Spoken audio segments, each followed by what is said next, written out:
Hello, Manchester, and welcome once again to Ward 13. My guest tonight is Glenn R.J. Ouellette, who graciously came, substituting for Bill Barry tonight. Bill, you owe me one. Now, Glenn, we want to know a little about your biography. Now, we talked about, on tonight's show, 80% of the people in Manchester don't even bother to vote.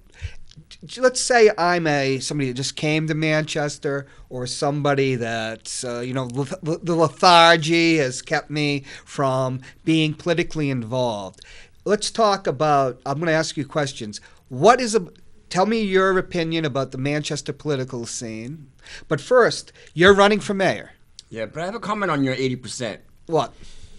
Of the 80% that don't vote and the 20% that do, 10% of those are foreigners who have become American citizens and who remember when they were in their country, they weren't allowed to vote. That's very true. So we're spoiled here in America. It's not a right. It's not a law that we have to vote. It's a privilege. And for people to say it didn't go my way, and you say, did you vote? They say no. Why are you complaining? You could have made a difference. Well, that's true. I lost my election by 41 votes out of, I think there were 25. And how many people told you, I would have voted for you? And you said, well, why didn't you? I thought you'd win without my vote. Then there's the other people that, because you come so close, this is my first run. They said, well, if you'd come to me, I would have helped you win. Forgetting the fact that I sent them letters, made them phone calls and everything. But it's interesting you mentioned about because you have an immigrant community here in Manchester. One of the things, I lived in California for many years, is when Mexicans would come to California, the Mexican government doesn't work. In fact, when I was studying political science at Boston University, they actually had a whole paradigm. It's called the PRI, the Revolutionary Institutional Party, which was the monopoly party in Mexico. And they created this system where you can, if you're a citizen, you can actually go to the government and ask for something. Then they send you to one room. Then they send you to another. Then they send you to another. It's a maze of bureaucracy. And at the end, you're just so frustrated, you quit. It's almost like the old Veterans Administration. That's what they want you to do. Yeah. And so when Mexicans came to California, they wouldn't register. They wouldn't even bother to register to vote because they figured that the government is not going to do them any good. But another thing about why people don't vote is a alderman who's no longer an alderman once told me that he is a proponent of the alderman at large system because he believed that each alderman in their ward essentially only answers to about 500 people in each ward. That there's just a small group of people. There's an average of between 3,500 and 4,000 to each ward that are registered voters. So how did you get 500? Well, this isn't my opinion. This was an alderman that was a long-serving alderman. Of course, they won't all call you. Maybe that's where he got it from. He believes because there's only like 500 people that are very active, and essentially, an alderman relies on those 500 people and their connections to get reelected. So can you imagine now if all 4,000 were to call that alderman, how much they could change the system? Right. And that's one of the proponents during the charter. I wasn't here for when the Charter Commission created the alderman at large system because this was back with Bob Baines and that. I was still in California then. The idea was that the alderman at large would not be beholden to just this small group in their ward. That's correct. Because, like we're talking about, only 500 people. Mm-hmm. You know what it's like to campaign. There's very few people that actually come out to help you. Look at it this way, John. Yeah. If my alderman, if I complain to my alderman, and I rarely do because Pat Long's my alderman and he's a good alderman. He really works hard for the people. Oh, he does. Yeah. But if I were to ask for him to do something that really needs to be done, and he wouldn't do it, I can go to one of the two aldermen at large. Right. And they can bring it up. Before you had aldermen at large, if your alderman said no, it ended there. That's politics. Right. So it does create another layer for you to get through all the electorate. One of the ironies was I supported when I came back, because I came back to Manchester because my mother was ill, and Phil Griazza was running. And, back in California, even here, I vote for mostly Democrats, but I vote Republicans. I voted for John Huntsman. Well, I'm an independent, so I vote for the person. 2012. So I voted for Phil. But then we found out that Phil was very ideologically oriented. And then he wouldn't answer your calls anymore, me or other people that he just disagreed with. So guess who I wind up going to? Joe Kelly Lavasser or Dan O'Neill, which I didn't even vote for Joe. But it's Remember, funny. Once you're elected, the rule is, and it's a rule that they don't always follow, but you're supposed to represent all the people in your constituents, not just your party's people. That's right, because you mentioned Pat Long. Now, Pat Long would be a liberal Democrat. But he'll answer anybody's question. Right, it goes beyond that. And he'll get the answer if he doesn't have it. Where some aldermen will just brush it away. One of the interesting things about Bill Barry's turning out to be a great alderman. He is. He doesn't care if you're a Republican. Watching him was, I'd be out campaigning with him, see how he handles people. It doesn't matter what your politics are. And then we had one person that was a Phil Griazzo and Tammy Simmons ally that was very nasty to him. But now he's a Bill supporter. Unfortunately, he didn't support me. He didn't vote for me. You don't have to always agree with your elected official or with anybody else when it comes to a discussion. But by having the discussion, at least you're airing it out, and then you can have a legitimate vote. When the automatic board allows you to speak your 3 minutes at public comment, and at the end of the public comment they make a motion to take into consideration, well, last June 10 they passed the budget. But the following 2 weeks, my God, that's the 20-something of June, they had 3 mini public hearings. Why? Because they forgot to hold them before they passed the budget, and the law says they had to hold them. That's right. So I notified them, and I was going to file a complaint. So they had them. So they made a new rule. They couldn't last more than 15 minutes. They wouldn't give you a presentation, and you couldn't ask questions. That's right. So you wonder why people don't show up. If 100 people shows up at a public hearing and you got 15 minutes to speak and it's 3 minutes apiece, we're not going to get to speak, are we? Do you go to the school board meetings? Yes, I do. And what happened there? Because I went to a school board meeting to talk about Bronstein Park, and I found out I had to wait 2 and a half That has changed. to speak. Was that Gatsis who changed the rules? No, it's Gatsis that made the rules. It's people like me and others in the community that went to the school board and say, hey, some of us have kids in school and we'd like to put them to bed, but not at 11 o'clock at night. So how about having, like the automatic board, have it at the beginning? So he went halfway. Instead of having it at 8, 9 o'clock, he said, I'll start the meeting, and between 7:30, 7:45, we'll have it. So it's getting better. Now, one of the reasons they changed the rules was to stifle debate about Common Core, do you think? Yeah, well, that's one thing, and other issues as well. For example, in our school district, in every state in the union, every 10 years, they count how many people live in your town. Right. That's how you know how much federal grants you get or funding and state.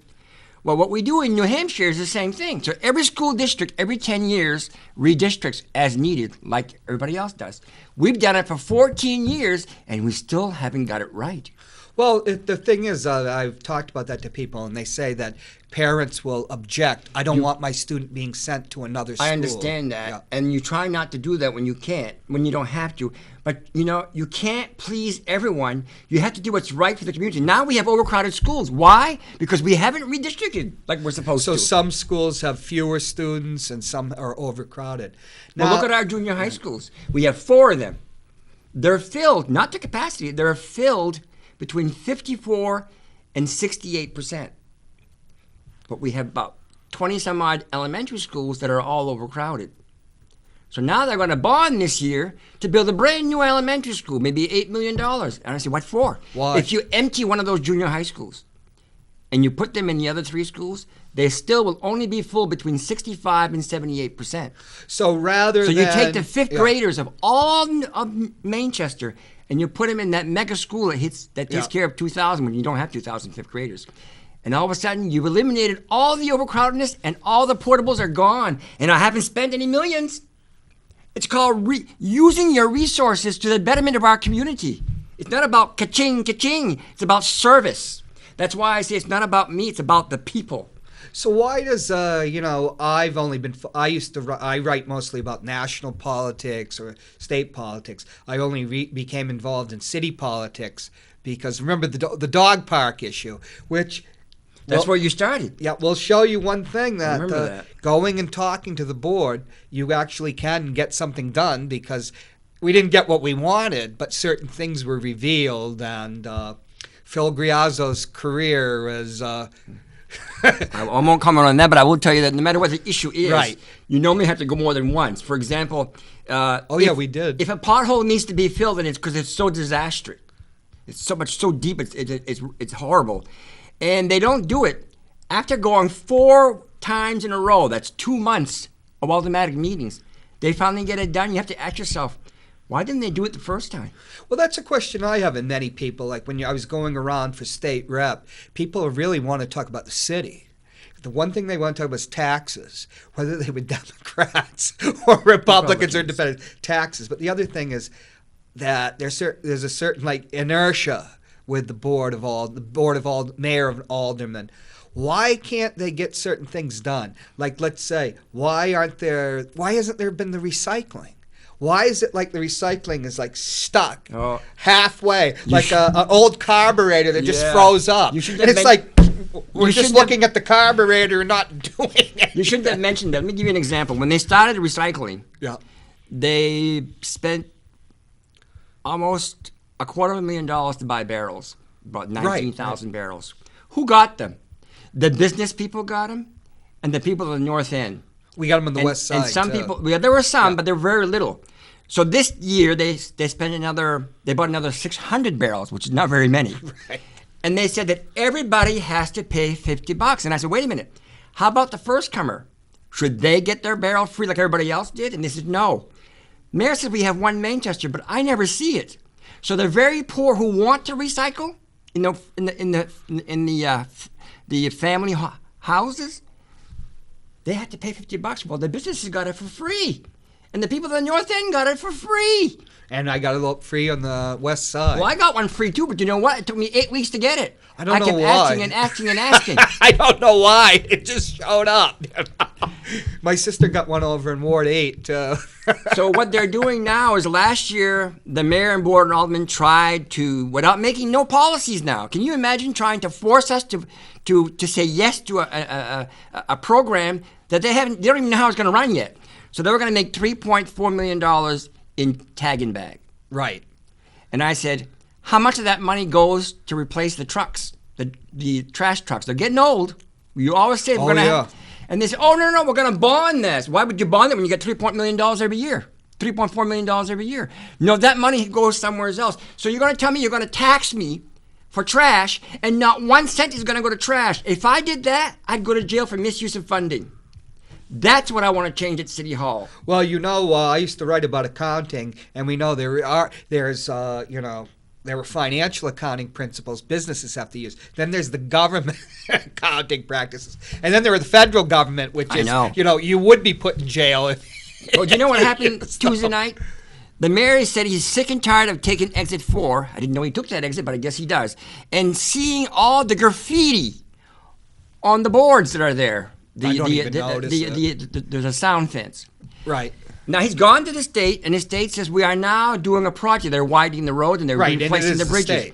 And they're saying, in April or May, when the project is done, we will get rid of the graffiti. Well, this Tuesday night, he said, that's not acceptable. So he told the highway, estimate for me what it'll cost for us to do it. The city. Huh? Yeah, so guess what? $1,000. One alderman says, are we going to get reimbursed? Mayor says, no, we're not, because we're doing it now. We're not waiting. Guess what? He should take his $1,000 because we need that $1,000. Yeah. It wasn't budgeted to begin with. So who's going to get hurt by that? Some department's going to have to take $1,000 somewhere and can't get the work done which is our services, because the mayor wanted it done now and not wait till April. And it'll just get tagged again by That's the right. graffiti And first of artists. all, it was 18 below zero this morning in Manchester. Who's going to go spray paint? It's going to blow up right on them. Common sense. Let's. I got a couple of questions about the mayor. First off, with the charter commission, the old charter commission, because the one we had recently failed. It failed for a reason. Remember, when you do a charter change, it's not all about, again, raising all the raises of the elected officials. Right. It's about doing something for the people. There was nothing for us. It was all raising their salaries. And we voted no because of that very reason. Were you on it? I wasn't on the charter. I ran, but I didn't quite get it. I almost got in, but I didn't get in. But back in the when they had the charter commission, it was in 1999 or anything. Didn't they move power from the board of aldermen to the mayor and from the departments to the mayor? To some extent. Yeah. Now They regret it. They regret it. Tell us about Ted Gatzis. Who is Ted? If I'm now the hypothetical, I've just moved to Manchester, or I'm apathetic and something's irritated me, and I've finally got interest in politics. Who is Mayor Gatzis? Let's say I read an article about or watch him on the TV during a meeting like the school board, and there's a contract that requires a certain person to have a residency in Manchester, but they've refused, and he puffs and blows about it. Then when it comes to the vote, he actually votes against what he just said. It was like a 180-degree reversal. Because it's an election year coming. Well, who is he pandering Mayor to? Gatzis right now, he's in a new attitude, which I call the feel-good attitude. He will feel good by spending $1,000 of our tax money instead of letting the state do their job. He wants it done now. It's a bully mentality. So he wants to do Exit 4, which, like you said, why is he taking that? Creamland's not over there unless he's going to the It doesn't matter. They're allowed to use that But he's road, trying to do that for the West Side now. The point, yes, but the point is the state is going to do it in the spring. They're not going to do it now. That's done by steam. The steam will freeze. It's never going to get off. But who is Gatzis, and what? Gatzis why are you running for mayor? Gatzis and why are you running against Ted Gatzis? Was born and raised in Manchester. Went to our schools. A graduate of Central High School. Went to the University of Maine. He's a very smart man. What's smarter than he is, what's too smart for him, is his bulliness. It's what gets him in trouble. His way or the highway, and you can't operate a city that way. It's not representative of our city. For example, they've sold the police station. Yes. 5 times already, and it hasn't been sold. Every time. What's going on with that? The first bid was $1.8 million. It's valued at $2.8. 1 point. It's not bad. We're in an economic recession. Not bad. Well, the people came from Massachusetts. They weren't local people. And the city didn't want them to do what they wanted to do because they had already told the public. The public wanted that to be, it was already owned by the public. Very safe building. Make offices out of that and bring the departments, smaller departments that we're paying, like in this building, we're paying, and put them in there because we already own the building. And you'd save And he said it rent. would cost too much money.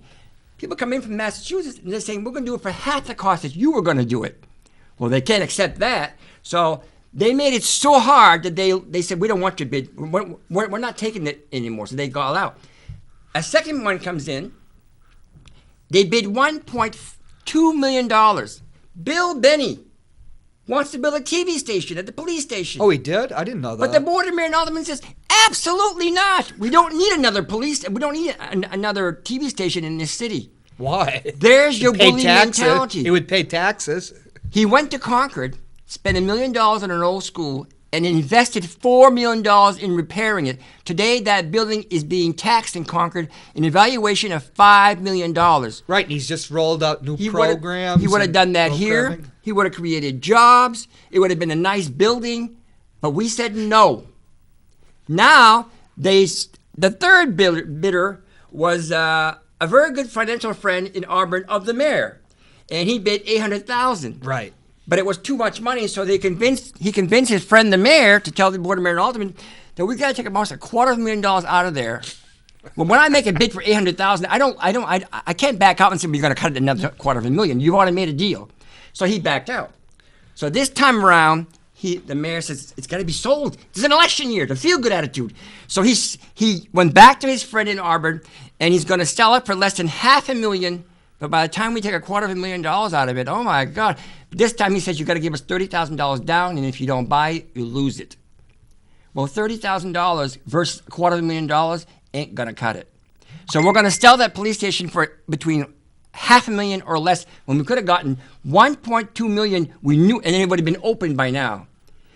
The guy who wants to buy for less than $500,000, he doesn't know what he's going to do with it.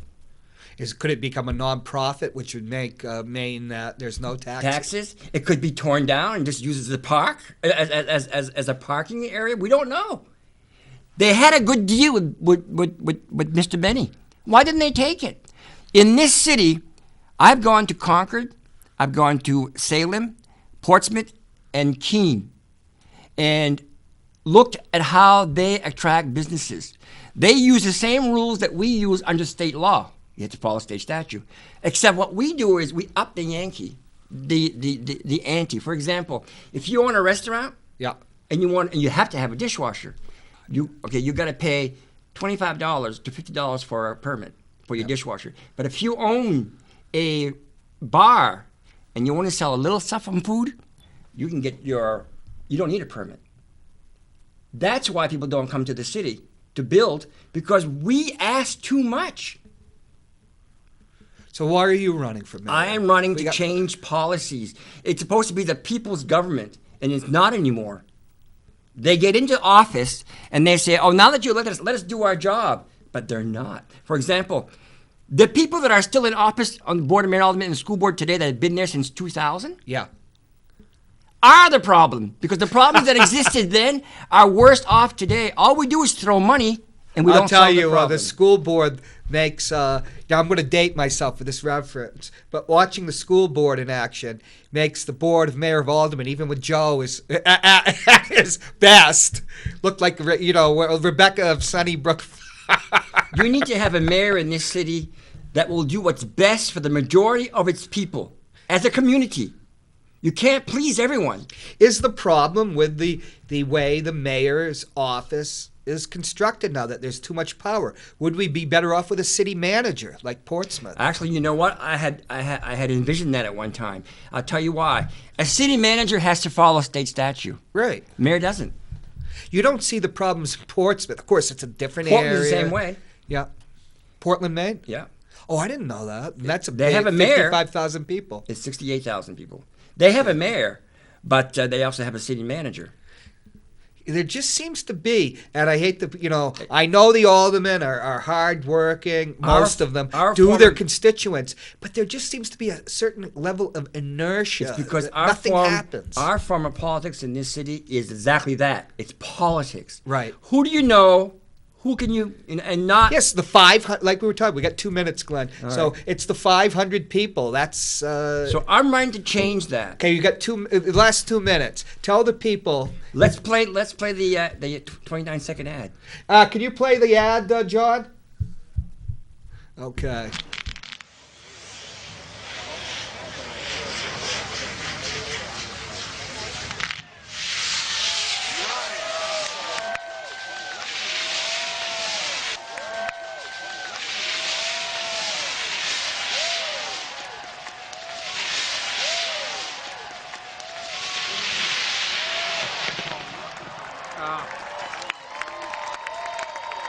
Oh.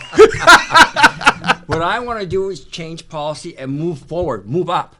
We're not moving up. We're still stuck in 2000. I know. We are stuck. It's so when I I want to be the people's mayor. And to be the people's mayors, you don't just take care of a few people. You do what's right for the community as a whole. Like, we have 25 neighborhoods in this community, yet most aldermen don't know where they are. They created them. Oh, yeah, we have Rimmon Heights, and it was going to be the signs, and now there are no signs. I think that was the end of the whole idea of the neighborhoods, that we don't have the money now to put up the signs. Well, I'm going to campaign in all 24 neighborhoods. Okay, Glenn, thank you very much You're for welcome. being on the show, and thank you, Manchester, for visiting Ward 13. We'll see you next week. The invisible.